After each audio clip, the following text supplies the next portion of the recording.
नमस्कार, माझं नाव मनीषा राजेश पोळ, smile foundation Badlapur अध्यक्ष, काँग्रेस पार्टी शहर उपाध्यक्ष. काल आगरआळी बदलापूर येथील हिंदी विद्यालय या ठिकाणी माझ्याबरोबर मारहाणीचा प्रकार घडला. त्या शाळेमध्ये आम्ही नवीन मेंबर जोडणीसाठी प्रयत्न करत आहोत. त्यांनी आम्हाला तसं प्रॉपर त्यांची स्लिप वगैरे दिलेली आहे आणि आम्ही त्यांच्या शाळेमध्ये पैसेही भरलेले आहेत. तर त्याची केस जी आमची आहे ती चॅरिटेबल कोर्टामध्ये चालू आहे. तर त्या अनुषंगाने मला आणि माझ्यासोबत माझे जे सहकारी आहेत त्यांना नोटीस आली होती 1 तारखेच्या मीटिंगची. त्या नोटीसच्या अनुषंगाने आम्ही तिथे पोहोचलो असता 5:15च्या आसपास तिथे ऑलरेडी त्यांच्या 2 ट्रस्टींमध्ये 2 गटांमध्ये जोरदार बाचाबाची चालू होती, भांडण चालू होतं. त्याच्यामुळं त्यांच्याशी आमचा काही संबंध नसल्यामुळे आम्ही एका साईडला जाऊन बसलो होतो. बऱ्याच वेळानंतर साधारण 1 तासानंतर जे त्या शाळेचे एक ट्रस्टी आहेत अहमद हुसेन खान हे बाहेर आले आणि त्यांच्या शाळेचा जो सीसीटीव्ही कॅमेरा आहे त्या सीसीटीव्ही कॅमेऱ्याच्या खाली उभा राहून ते कोणाशी तरी फोनवर बोलत होते की मेरा लड़का उधर बैठा है वो बोल रहा है उनको पीट के ही आ जाओ. तर असा तो एकदा नाही दोनदा तीनदा बोलला आणि तो माझ्याकडे बघून उद्देशून बोलत होते. पण आम्ही त्या गोष्टीला कुठलं सिरियसली घेतलं नाही की आम्हाला वाटलं त्यांचं काय रॅन्डमली कोणाशी काही बोलणं चालू असेल. त्याच्यानंतर थोड्या वेळाने त्यांचा रोजा सोडायचा टायमिंग झाला म्हणून ते निघून गेले. त्याच्यानंतर जयकुमार यादव आणि 3 महिला आणि 1-2 पुरुष या त्या शाळेच्या ज्या मुख्याध्यापिका आहेत त्यांच्या रूममध्ये यांची बाचाबाची चालू होती. तिथून ते लोक बाहेर आले. बाहेर आल्याच्या नंतर तो जयकुमार यादव हा तिथे जी मुलं शाळेची मुलं आहेत ती बघत होती यांची भांडण चालू. आजूबाजूच्या परिसरातली मुलं पण तिथे त्या शाळेमध्ये शिकण्यासाठी येतात. तिथे त्यांच्याकडे जोरजोरात हातवारे करून तो जोरजोरात शिव्या वगैरे देत होता आणि बडबड करत होता. तेवढ्यात त्याला मी येताना दिसली. तर माझ्याकडे बघून त्यांनी अतिशय गलिच्छ शब्दामध्ये त्यांनी शब्दांचा उच्चार केलेला आहे आणि हे सर्व त्यांच्या सीसीटीव्ही कॅमेऱ्यामध्ये आलेलं आहे शाळेच्या. त्याच्यानंतर मी त्याला जाब विचारण्यासाठी गेले असता तो पायऱ्या उतरत होता खाली आणि त्याच्यानंतर मी त्याला पकडलं जाब विचारण्यासाठी. मग त्याच्या पकडल्याच्या नंतर त्यांच्या 2 महिला आल्या आणि त्यांनी मला एका साईडला नेऊन मारहाण केली. त्याचे दोन्ही व्हिडिओज आपण पोलिसांना पण दिलेले आहेत आणि प्रेसमध्ये पण रिलीज झालेले आहेत. त्याच्यानंतर मग मी त्याला जेव्हा परत हे करायला गेले तेव्हा तो पळून गेला तिथून.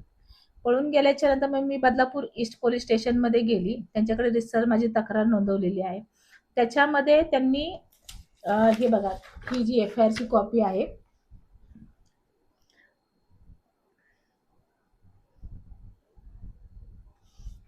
त्यांच्यावर विनयभंगाचा गुन्हा पोलिसांनी दाखल केलेला आहे. तर त्या अनुषंगाने आणि ह्यांचं हे पहिलंच हा अटेम्प्ट नव्हता माझ्यावर. यांचा जो हे अकबर अकबर खान हा अहमद खानचा जो मुलगा आहे तो आणि जयकुमार यादव यांनी तुम्हाला माहिती असेल काही महिन्यांपूर्वी माझे काही फोटो वगैरे व्हायरल झाले होते आणि ते व्हायरल करण्यामध्ये ह्यांचा हात होता. तर माननीय कोर्टाने ह्यांना त्याच्यामध्ये दोषी हे करून त्यांच्यावर कारवाई पण केलेली आहे आणि माझ्या केसमध्ये ते आरोपी पण आहेत पहिल्यापासूनचे आणि हा त्यांचा आता हा सेकंड अटेम्प्ट आहे. म्हणजे ह्यांनी जवळजवळ एखाद्या महिलेला टार्गेट कसं करायचं हे यांनी ठरवलेलं आहे. त्या शाळेमध्ये जे सीसीटीव्ही कॅमेरे आहेत, ते सीसीटीव्ही कॅमेरे हे प्रॉपर चालू नसतात. त्यांच्या शाळेमध्ये 2दा चोरी झालेली आहे. एकदा त्यांच्या शाळेचे डॉक्युमेंट तोडून नेलेले आहेत. दुसऱ्या वेळेस शाळेचे येऊन कोणीतरी अचानक टाळे वगैरे चेंज केलेले आहेत. पण त्या शाळेमध्ये कुठलाही थारबंद नाही, काही नाही. आणि मुलांचा आज बदलापूरमध्ये तुम्ही बघाल शाळेच्या मुलांचा प्रश्न ऐरणीवर आहेत. मुलांबरोबर खूप सारे पॉक्सोच्या अंतर्गत गुन्हे दाखल होत. तर ह्या अशा शाळांवर कारवाई झाली पाहिजे. ह्यांच्याकडे प्रॉपर कुठले सीसीटीव्ही कॅमेरे नाहीत. आतमध्ये त्याच्या शाळेचा जो प्रिन्सिपलचा जो कॅमेरा आहे त्याच्यामध्ये ह्यांचं व्हॉइस रेकॉर्डिंग नाही. बाहेरच्या कॅमेऱ्यामध्ये व्हॉइस रेकॉर्डिंग नाही आणि हे आपापसामध्येच भांडण्यामध्ये दंग आहेत. जर ह्यांनी आम्हाला नवीन मेंबर म्हणून जर आमचे पैसे घेतलेले आहेत, आम्हाला तशी स्लिप दिलेली आहे, तर त्यांनी आम्हाला तशी मान्यता द्यायला पाहिजे. आणि ह्यांनी जे आपापसामध्ये इलेक्शन केलेलं आहे ते इलेक्शनावर मी चॅरिटेबल कोर्टामध्ये केस टाकलेली आहे, ऑब्जेक्शन टाकलेलं आहे. तुम्ही आता म्हणालात की ह्या शाळेमध्ये जे आहे ते थारबंद नाहीये. डॉक्युमेंट्स देखील चोरी करून गेलेले आहेत. हा. तेव्हा जेव्हा तुम्ही मेंबर व्हायच्या आधी तुम्ही याची तपासणी नव्हती केली का? नाही, 2018 मध्ये आम्ही मेंबर झालेलो आहोत. पण आम्हाला असं वाटलं होतं की ज्यावेळेस शाळेचं इलेक्शन होईल त्यावेळेस आम्हाला बोलवलं जाईल. पण तसं त्यांनी काही केलेलं नाही. त्यांनी आपापसामध्येच इलेक्शन केलं होतं. आता त्या शाळेमध्ये 2018 पासूनच आपण त्या शाळेमध्ये मेंबर आहोत. आणि दुसरी गोष्ट अशी आहे की जयकुमार यादव आणि अकबर खान यांना पोलिसांनी जामीन द्यायला सांगितलेला आहे. पण तरी पण ते अजून जामीन त्यांनी दिलेला नाही. हे लोक कायद्याला मानत नाहीत, जुमानत नाहीत आणि माझी माझ्यावर त्या लोकांनी पाळत ठेवलेले तसे एव्हिडन्स आहेत माझ्याकडे. माझ्या स्माईल फाउंडेशनमध्ये मी कुठे काम करते, मी काय कुठे जाते, कोणाशी बोलते, माझं काय अंतर्गत माझ्या ऑफिसमध्ये काय काम चालू आहे, याच्यावर ते लोक पूर्णपणे पाळत ठेवून आहेत. एखाद दुसरा अनुभव पाळतीचा? जसं हा अकबर खान जो आहे त्याला मी स्वतः माझ्या पाठीमागे येताना बघितलेला आहे आणि माझ्याकडे त्यांची ऑडिओ क्लिप आहे. ज्या महिलेने माझे फोटो व्हायरल केले होते त्या महिलेला हे लोक भडकवत आहेत माझ्याबद्दल, म्हणजे माझ्यावर गुन्हा दाखल करायसाठी ते तिला प्रेरित करत आहेत.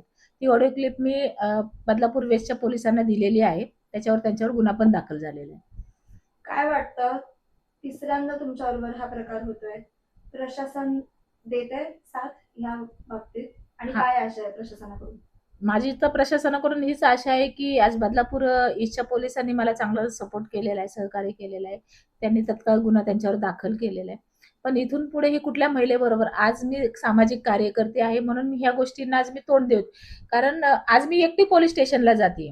आज तुम्ही पोलीस स्टेशनचे सीसीटीव्ही कॅमेरे जर चेक करा, मी एकटी जाते, पण ते लोक 10-10, 15-15 लोक तिथे येतात, त्याच्यामध्ये काही पत्रकार आहेत. ते पत्रकार पण तिथे येऊन पोलिसांना प्रेशराईज करणं, दबाव टाकणं ही कामं चालू आहेत. तर माझं म्हणणं असं आहे की हे सर्व प्रकार बंद झाले पाहिजेत आणि महिलांची सुरक्षा, आज बदलापूरमध्ये महिला सुरक्षा प्रश्न ऐरणीवर आलेला आहे. बरेचसे गुन्हे घडत आहेत आणि बदलापूर आज आपलं जे पहिलं जे सुसंस्कृत शहर म्हणून जे नावारूपाला होतं, आज बदलापूरची प्रतिमा या अशा गोष्टींमुळे मलिन होत आहे.